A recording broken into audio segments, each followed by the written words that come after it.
ఈ రోజే డౌన్లోడ్ చేయండి. మీ ఫేవరెట్ షోస్ చూడండి.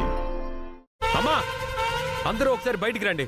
బాబా, మేం చెప్పింది దాని గురించి సున్నితంగా ఆలోచించకుండా ఎందుకిలా ఆవేశపడుతున్నా? మీరు చేస్తున్నది చిన్న అలిగేషన్ కాదు. ఈ విషయాల గురించి ఈ రోజు అందరి ముందు తేలిపోవాలి. ఏమైంది శ్రీకర్? నా భార్య, నా కూతురు నీ మీద కొన్ని ఆరోపణలు చేస్తున్నారు. వాటికి నువ్వు సమాధానం చెప్పాలి. అక్షయ్కు పేరు, గుర్తింపు, అభినందనలు దక్కుతుంటే నువ్వు తట్టుకోలేక అసూయ చెందిపోతున్నావంట.